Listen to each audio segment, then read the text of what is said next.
A few weeks after I retired, I woke up on the Tuesday morning and realized something that completely caught me by surprise.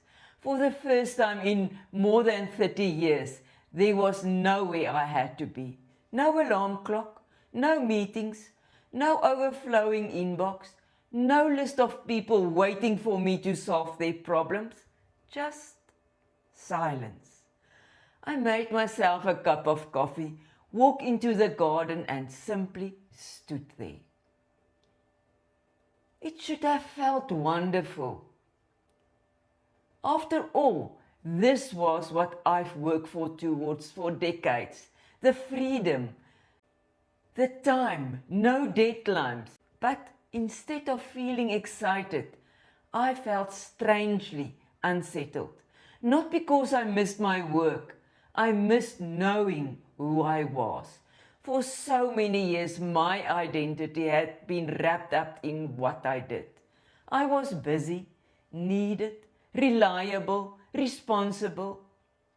So, like many of us, I have spent decades building a life around work, family, commitments, and looking after everyone else.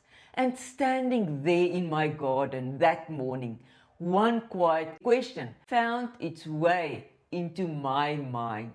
Who am I now? Maybe you've asked yourself that question too.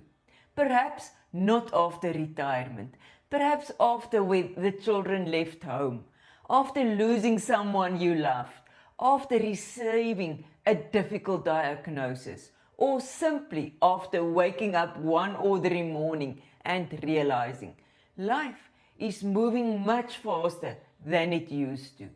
I don't think we reach this stage because something has gone wrong. I think we reach it because something inside us finally are ready to be heard. Because after 50, many of us stop asking, what do other people expect from me? And asking, how do I want to spend the years I still have? And I realized something. The biggest decisions we made later in life are rarely loud. Nobody applauds them. Nobody throws a party. Sometimes no one even notices. But quietly, they change everything. I've often wondered whether life is divided in two very different chapters. The first half is about becoming the person the world needs us to be. We study, we work, we build careers, we raise children, pay mortgages, care for aging parents, keep families together. We become expert at being responsible. Somewhere along the way, many of us become so busy meeting everybody else's expectations that we stop asking what our own hearts need. Not because we don't care, simply because there was never seemed to be time for that. Then one day something changes. It might happen at 50, it might happen at 65, sometimes even later. Suddenly you realize that time is no longer something you assume you will always have. It becomes something precious, not frightening, just valuable. You stop measuring life only by birthday. You begin measuring it by moments, by conversations, by sunsets, by quiet mornings, by people. And perhaps that is one of the unexpected gifts of getting older. Our priorities begin changing. Not because we are giving up, because we finally seeing clearly. Psychologists have found that as we grow older, many of us naturally begin focusing less on achievement and more on meaning. Researchers call this social emotional selectivity theory. In simple terms, when we become more aware that time is precious, we become more intentional about how we spend it. We choose relationships more carefully. We protect our peace more fiercely. We stop wasting energy trying to impress people who were never going to be impressed anyway. And perhaps that is wisdom. Not knowing more, but finally knowing what truly matters. Looking back, I realized something. Nearly every important decision I've ever made involved fear. Not because it was the wrong decision, but because it mattered. When I decided to retire, I wondered if I was making a mistake. When I started Thrive, I had moments when I honestly asked myself, who wants to listen to a woman in her 60s talking about her life? I wasn't worried about the technology. I could learn that. I wasn't even worried about the cameras. I was worried about something much more human. Would anybody care? Perhaps you've asked yourself similar questions. Am I too old, too late, too inexperienced, too ordinary, too invisible? Fear has an interesting way of pretending to be wisdom. It whispers, stay where it's safe. Don't embarrass yourself. People your age don't do things like this. But I've discovered something. Fear rarely disappears before we act. It usually becomes quieter after we take the first step.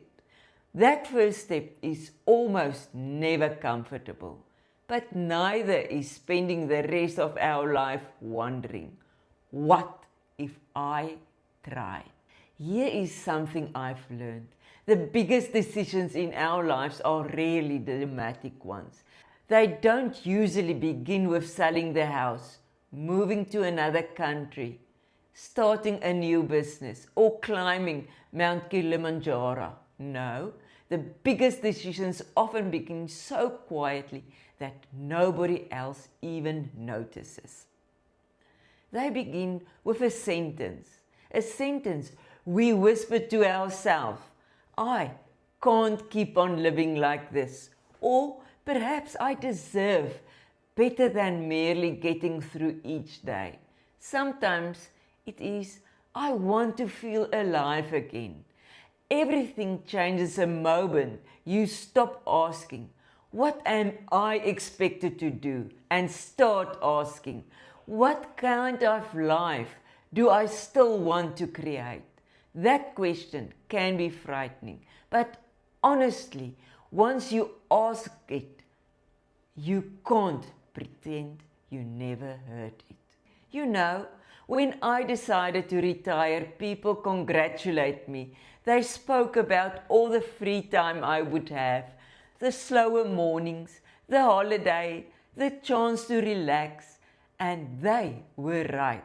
But they forgot to mention something. Retirement doesn't only change your calendar, it also changes your identity. For decades, someone had always needed me.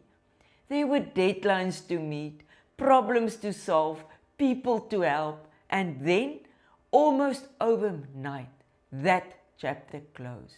I suddenly realized that having more time doesn't automatically give life more meaning. Meaning has to be created, and that was probably the first truly life-changing decision I've made after 50. I've decided that retirement wasn't going to be the end of my contribution. It was going to become the beginning of a different one. Looking back now, I don't think I retired from something.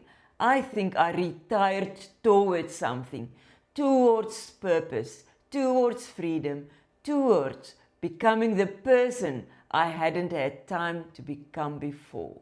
There is something researchers have discovered that I found incredibly encouraging.